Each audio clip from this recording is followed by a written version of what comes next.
Muito bem, galera, sou a professora Elaine Ladislau e a gente vai aí a mais uma aula, né? Uma aula que agora a gente vai tratar de vetores bidimensionais e tridimensionais, certo?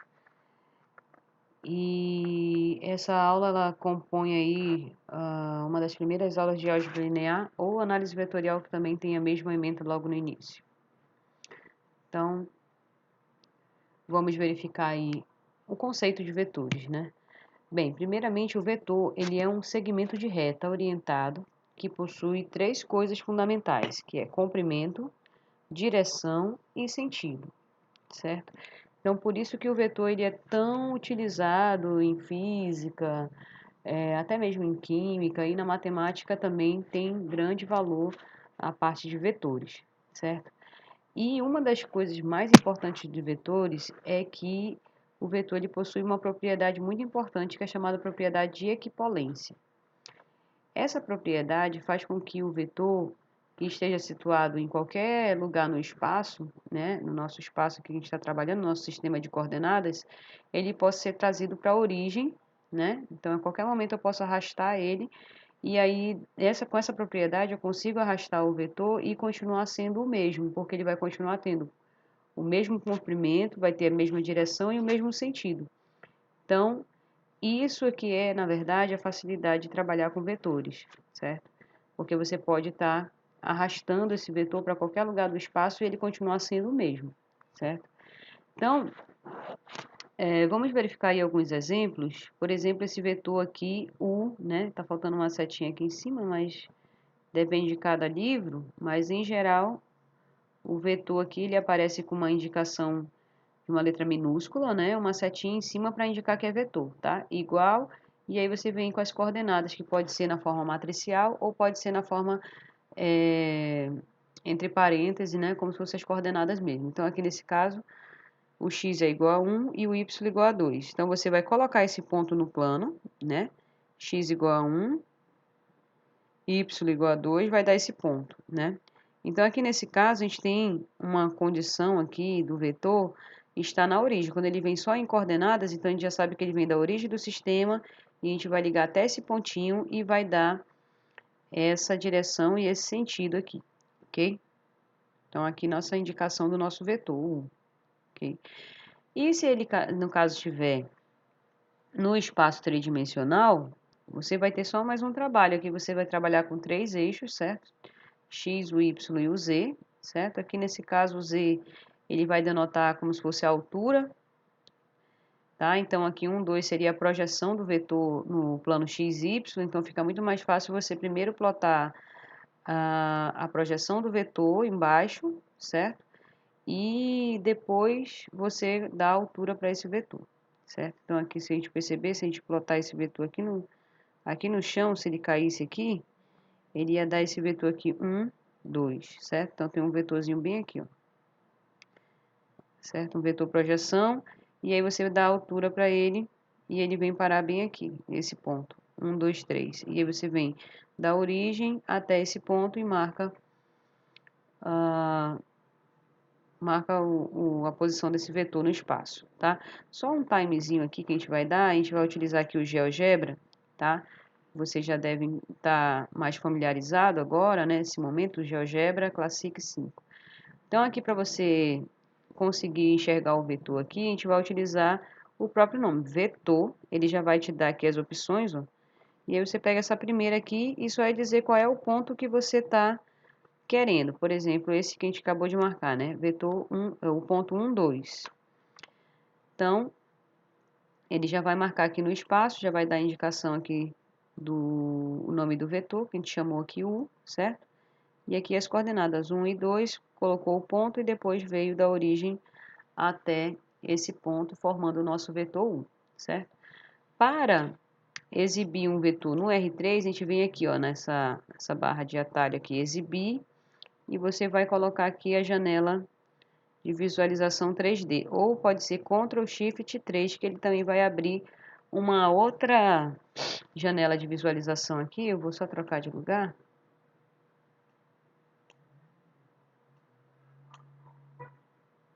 Oh, meu Deus. Assim fica melhor. Então, eu vou só desativar aqui esse vetor, a gente vai colocar aqui outro vetor. E vou colocar um ponto agora no R3, tá? 1, 2, 3, como eu tinha colocado ainda há pouco. Tá bom? Então, a gente percebe aqui, ó, que a gente consegue a visualização desse vetor no R3 agora, tá? Só para vocês terem a noção, eu vou colocar aqui esse vetor 1, 2, porque ele pode estar tanto no R2 quanto no R3. Ó. Percebam que se a gente projetar esse vetor aqui embaixo, ó, vai dar exatamente o vetor projeção aqui que tem coordenadas 1 e 2. Então, é aquilo que eu falei para vocês. Para visualizar um ponto no R3, né? Primeiro você coloca a projeção aqui no plano XY, né? Dá esse vetor projeção aqui embaixo. E aí você vem na altura 3 e coloca ele aqui, ó. E aí dá esse ponto. Então, você pega da origem até esse ponto e vai formar o nosso vetor aqui. Beleza? Deixa eu só... Aqui a indicação aqui. Tá aí o nomezinho do vetor. Beleza? Então, vamos voltar aqui.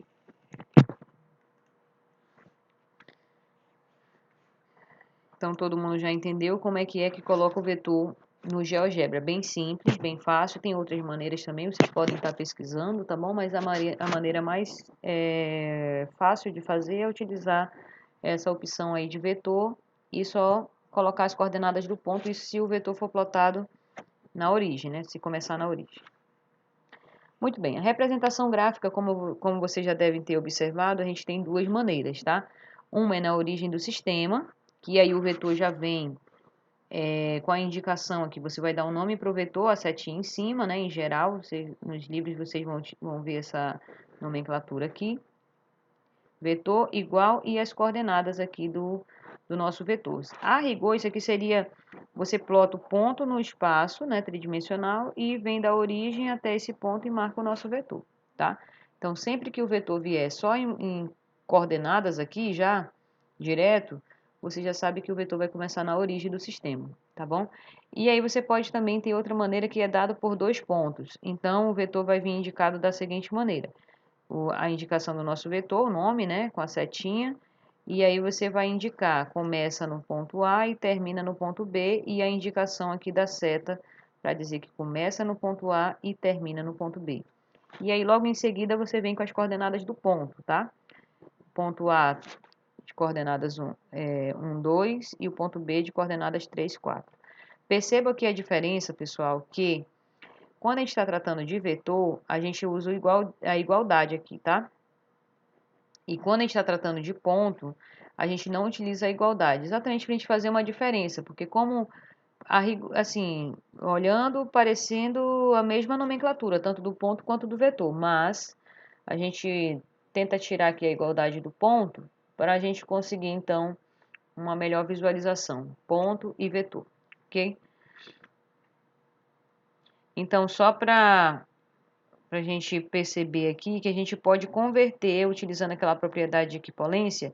Se um vetor tiver no espaço aqui, em qualquer lugar, você pode arrastar ele para a origem, desde que ele preserve comprimento, direção e sentido, tá? Então, aqui, por exemplo, esse ponto aqui de coordenadas 3, 1, aqui está até com uma igualdade aqui que não...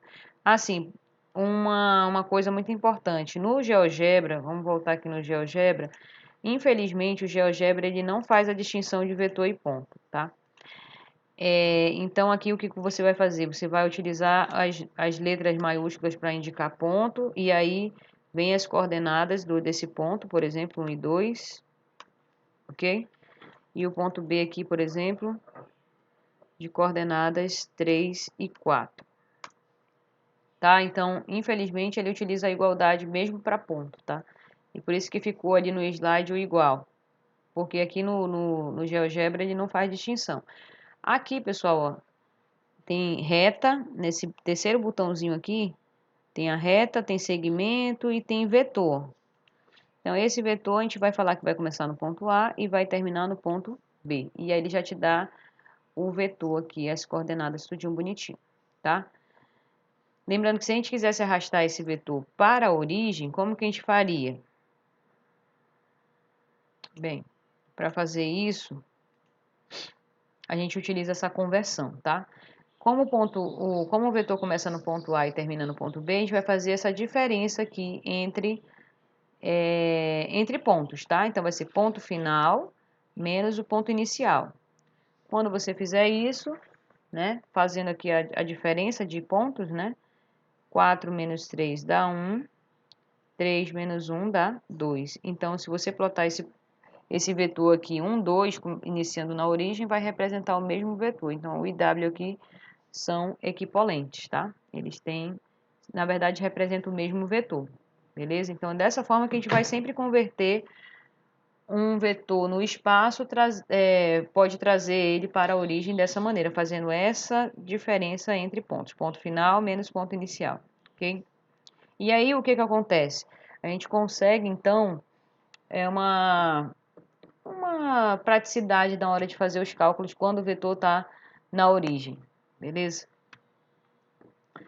Por exemplo, aí falando de comprimento. Se o vetor estiver na origem, é muito mais simples a gente calcular. Não que a gente não possa calcular o comprimento de um vetor quando ele está situado em qualquer lugar no sistema, tá bom? Ele pode estar em qualquer lugar, aí você vai fazer a diferença entre pontos, que é visto em geometria analítica mesmo, tá? Mas aí, trazendo ele para a origem, fica muito mais rápido. Então, suponha aqui que a gente tem um vetor V de coordenadas x1 e y1, tá? Abscissa e ordenada. Então, a gente marca lá o ponto no plano, x1, y1, marcou o ponto e veio da origem até esse ponto e marcou o nosso vetor aqui, tá? Então, percebo que a projeção desse vetor no eixo x é o x1. A projeção de V no eixo y é a ordenada y1, tá? Então, essa altura aqui é a mesma essa altura aqui, ó. Mesma altura. Então, nós temos um triângulo retângulo aqui, porque tratando de projeção, essa projeção sempre desce e forma um ângulo de 90 graus aqui. Então, a gente tem um triângulo retângulo. E a gente pode usar o teorema de Pitágoras, né? Então, a hipotenusa aqui é o comprimento de V, né? O comprimento a gente vai indicar aqui por duas barrinhas, como se fosse o módulo de V, tá? Mas em alguns livros também é a mesma notação, módulo ou comprimento do vetor V, certo? Vai vir dessa maneira. Então, módulo de V ao quadrado, né? Quadrado da hipotenusa, igual a soma dos quadrados dos catetos. Então, vai ficar x1 ao quadrado mais y1 ao quadrado. Como a gente quer só o comprimento, como tinha um quadrado aqui, passou a raiz, né? Então, vai ficar módulo de V vai ser igual a raiz quadrada da primeira coordenada ao quadrado mais a segunda coordenada ao quadrado. Dessa forma, então, a gente consegue calcular o comprimento do vetor só utilizando o teorema de Pitágoras, certo? Só uma nomenclatura aqui que é importante, a gente vai dizer que o vetor é unitário quando o comprimento dele for igual a 1, tá? Em alguns momentos, a gente vai precisar transformar o vetor de qualquer tamanho, a gente vai diminuir ele para que ele tenha exatamente o comprimento igual a 1 para facilitar também os cálculos, ok? Bem, aí falando dessa situação de diminuir o vetor, que a gente vai já ver as duas propriedades, mas isso aqui só para vocês já terem a noção do que seriam os versores, tá? O versor nada mais é do que um vetor unitário na direção e sentido do vetor original. Então, se você tem um V aqui grande, né? Por exemplo, esse vetor V aqui que a gente plotou, tem coordenadas 3 e 0, tá? Então, marcou o ponto 3, 0, que nesse caso vai estar no eixo X, e veio da origem até o ponto e marcou esse vetor V. Então, a gente percebe aqui, se a gente for calcular, o comprimento dele é 3, né? O comprimento dele é 3. Ah, mas eu quero normalizar esse vetor, ou seja, deixar ele com comprimento igual a 1. Então, nesse caso, seria o vetor de coordenadas 1, 0, tá? 1, 0 teria esse comprimento igual a 1. E percebo que ele está na mesma direção do vetor V, direção e sentido, tá? Então, esse vetor aqui menor e que tem o comprimento igual a 1, a gente chama de versor, ok? No caso do R2, né, o R2 é o plano XY, no caso, né? Tá aqui o plano XY. Então, a gente teria os versores do R2, que seria o 1, 0, né, que tem comprimento igual a 1, e o 0, 1. E por que que eles são importantes, esses daqui? Porque eles geram todo o R2, tá? A gente chama, na verdade, uma nomenclatura aqui, o I, para 1, 0, seria o I, e o J teria a coordenada 0, 1.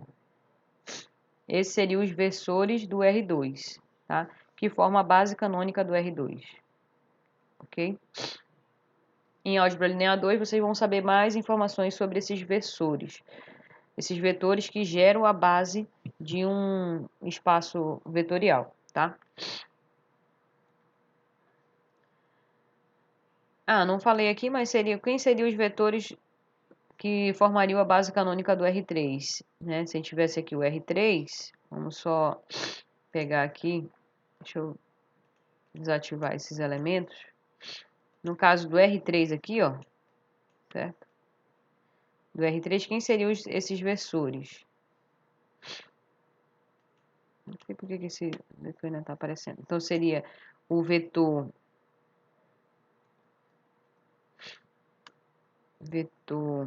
1, 0, 0. O outro vetor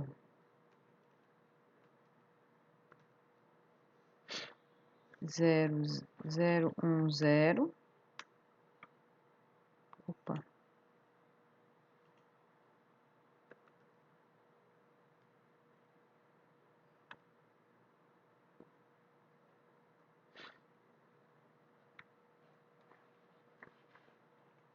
E o vetor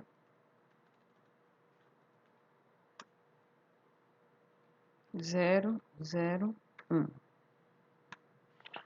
Tá? Então, esses três vetores aqui, ó, que vocês estão enxergando, em preto, tá? Preto, aqui o I, o J e o K. Esses seriam os versores do R3, tá? Que geram a base do R3. Esse daqui não sei por que está aparecendo, mas tudo bem. Vamos voltar lá.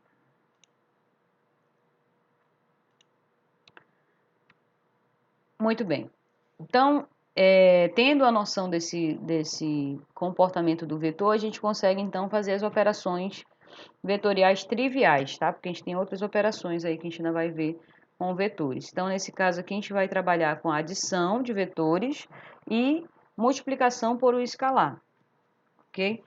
Então, essas duas operações, elas são bem importantes, tá? Elas são, a maneira da gente calcular é bem simples, né? Se a gente tiver dois vetores aqui, ó, U de coordenada x1 e y1 e o vetor V de coordenada x2 e y2, certo?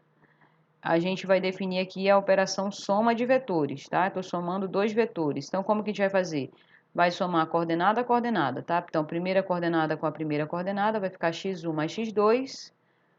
E a segunda coordenada desse novo vetor soma vai ser y1 mais y2. Então, a gente só está somando coordenada a coordenada, ok? Bem trivial mesmo, tá? E o que seria multiplicação por escalar? Aqui eu estou pegando um número real, e estou multiplicando por esse vetor. Então, o que acontece com essa multiplicação? Esse escalar aqui, A, ele vai entrar nas duas coordenadas, tá? Então, vai ficar AX1, AY. Então, toda a coordenada do vetor vai ficar multiplicada por esse novo elemento que é esse escalar, ok? Mas, na verdade, o que é mais, assim, chamativo nessas operações triviais é a representação geométrica, né? A representação, ela já é um pouquinho mais rebuscada. Olha só, se a gente tiver dois vetores aqui, U e V, e eu quero somar esses dois vetores, o que você vai fazer? Você vai formar um paralelogramo com esses dois vetores, usando a propriedade de equipolência. Então, aqui, ó, esse vetor U aqui, eu vou trazer ele para a pontinha do V, certo? E esse vetor V aqui, eu vou arrastar ele para a pontinha do U aqui, ó, fechando um paralelogramo, tá? E quando a gente coloca isso tudo no GeoGebra, vocês podem fazer isso como exercício, quando a gente vai somar esses dois vetores aqui, o que vai acontecer? Ele vai dar exatamente a diagonal maior desse paralelogramo, tá? Representando, então, o vetor soma aqui, ó, U mais V, certo? Então, o mais V aqui nesse caso seria a diagonal maior do paralelogramo formado por U e V, tá? Já no caso da multiplicação por escalar, né, aqui eu tenho um vetor V, de coordenadas V1 e V2 aqui eu coloquei, certo? E estou multiplicando por esse alfa aqui, um escalar real. Então, dependendo do valor desse alfa aqui, a gente pode aumentar o tamanho do vetor, diminuir o tamanho do vetor e também inverter a direção do vetor, tá? Então, se esse alfa for positivo, maior do que 1, o que acontece? Vamos supor aqui esse alfa igual a 2. Então, ia dobrar cada uma dessas coordenadas aqui, ó. O V1 ia dobrar de tamanho e o V2 também. E aí eu iria ter esse novo vetor aqui maior. Então, nesse caso aqui, eu expandi o vetor, certo? Com essa operação de multiplicação por escalar, beleza? Mas se no caso esse alfa fosse entre 0 e 1, poderia também estar diminuindo o tamanho do vetor aqui, né? Que é o que a gente faz para normalizar o vetor. O vetor é muito grande, tem um comprimento muito grande. O que eu faço? Eu normalizo ele. Bem, e aí, como eu posso aumentar ou diminuir o tamanho do vetor, eu posso utilizar uma combinação linear entre esses vetores aqui para escrever um vetor soma aqui, de repente. Quero construir um paralelogramo de forma que eu consiga obter uma diagonal maior aqui do meu paralelogramo. Para isso, eu vou ter que aumentar ou diminuir também, né, dependendo da situação. Nesse caso aqui, eu teria que aumentar o tamanho de V1 e aumentar o tamanho de V2 para que isso formasse um paralelogramo e onde a soma fosse, esse vetor soma aqui, fosse exatamente a diagonal, tá? Então, usando essas operações triviais aí, eu consigo fazer a combinação linear. Então, vamos ver aqui a definição. Dizemos que um vetor W é combinação linear de V1 e V2 se existirem escalares A1 e A2, tais que eu consiga fazer essa operação soma aqui, ó. W seja a soma de A1V1 mais A2V2, certo? Então, isso aqui nada mais é do que construir um paralelogramo, né, aumentando ou diminuindo o tamanho de V1 e V2, de forma que a soma seja a diagonal maior desse paralelogramo, tá? Então, pessoal, nossa aula termina aqui. São os capítulos 1 e 2 também, um pedaço do 2 do Steinbruch, né, de Geometria Analítica, beleza? Vocês já podem dar uma olhada. E também tem esses outros livros aí que vocês podem observar e pegar mais exemplos, tá ok? Não esqueça de curtir lá o vídeo, tá bom? No YouTube. E é isso aí, galera.